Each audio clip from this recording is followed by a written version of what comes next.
Talking with Dr. Rodrigo Rodriguez with the International BioCare Hospital in Tijuana. Can you talk about the hospital and how it was started and why?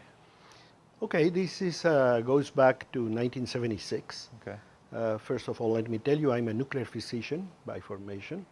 So I'm the kind of guy that used to do the scans and look at results. And it's kind of a simple job because you look at a scan and you say this is doing better, this is doing worse, this is about the same, pretty much like X-ray except with the radionuclides.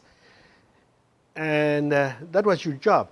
And for that, you would have to go to all the meetings with the doctors and discuss the cases.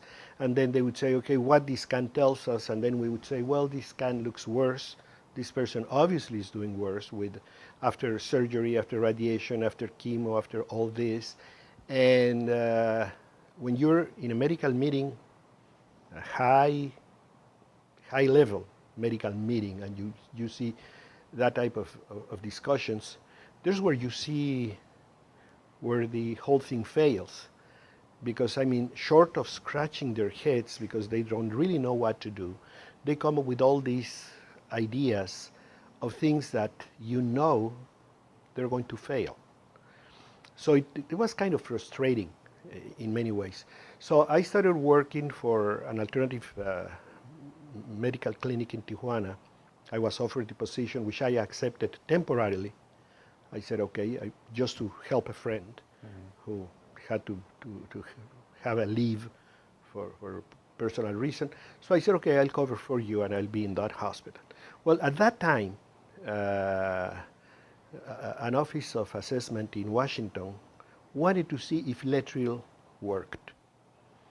I'm talking back 1970s, middle 70s. And the medical director of the clinic told me, why don't you choose the cases that in the scans are doing better? Okay, we have to prove that Letril is doing something.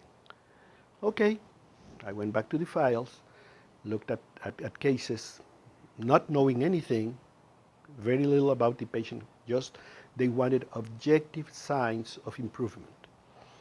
And I took 17 cases, which I thought that unquestionably were doing much better than when they arrived to the clinic.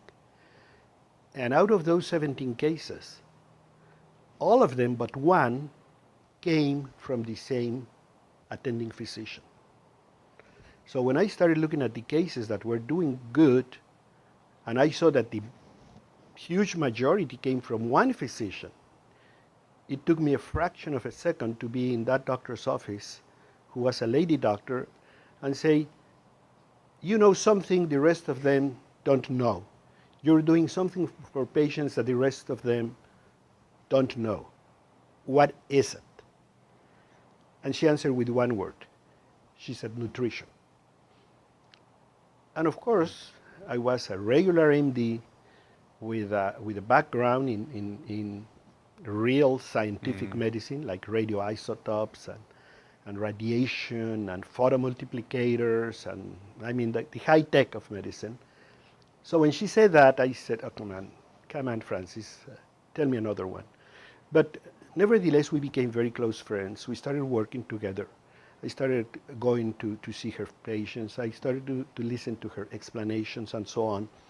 And this developed much more than a friendship in a real medical relationship. We would examine things, go back to records.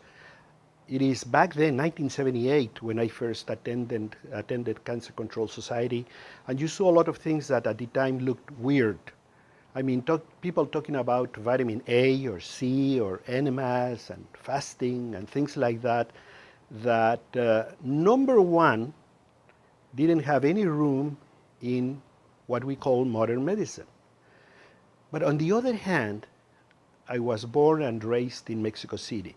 And Mexico City, back in the 50s, was a very different city than what it is today. It was not that huge metropolis that it's today. And actually, we were raised in the south of the city. We had cows. I mean, my neighbors had cows. It was a total different situation. And both my father and mother and my family were very intuitive about health.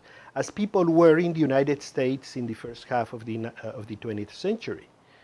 People would go on a diet because they had a problem. People would fast. People would use castor oil. People would use enemas. People would use a lot of things. Bed rest was a major tool to treat patients. Okay, all of which was abandoned when we discovered antibiotics and we changed to the medicine that we know today. So I had a mixed feeling of, on one hand, it didn't have any room in my upbringing as a doctor, but on the other hand, it reminded me a lot of things that I saw when I was a child being done, and being done to me. I mean, enemas were not foreign to me. Castor oil was not foreign to me. Cod liver oil, my grandmother would give us, each one of the grandchildren, at least a large spoonful, at least once a week. She would see that we'd take it. And people did a lot of things intuitively to keep their children healthy. So it had a lot of mixed feelings, and I started getting more acquainted with what they were doing, why they were doing it. I met a lot of people. I met Gerson. I met Kerry Reams, people that had all these ideas about acid balance and natural diets and organic and you name it. That, as I tell you, to me at that point was very weird. So we started working with this whole group of ideas, and over the years, what has happened is that the medical literature has endorsed all of these ideas. I have never seen anything that I heard in those days that we had to take back because we were dead wrong.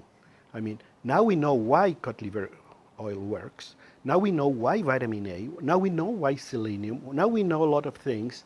So we have built a total different understanding of medicine if you want to see it. If you want to sit in your desk and listen to the guy that comes from the laboratory, from the pharmaceutical laboratory, and tells you, doctor, this is the new thing, then you're going to get nowhere. Because I graduated as a doctor in 1968. And throughout all those years, I had people that told me, cancer is over. Now we have cisplatinum. Now we have bleomycin. Now we have this. Now we have the other. Now we have Taxol. You name it. The fact is that cancer today is as bad as it was in 1950. Okay? And I always tell people, if you truly believe that the oncologists know what they're doing, tell an oncologist you have cancer, and he's going to panic. Oncologists that get cancer die of cancer. You just have to open the obituary in any of the medical journals, and you're going to see Dr. So-and-so died of cancer. Dr. So-and-so died of cancer. What does that mean? Doctors don't know how to cure cancer. Neither do I. You see, in the beginning of the 21st century, cancer therapy is still experimental anywhere in the world.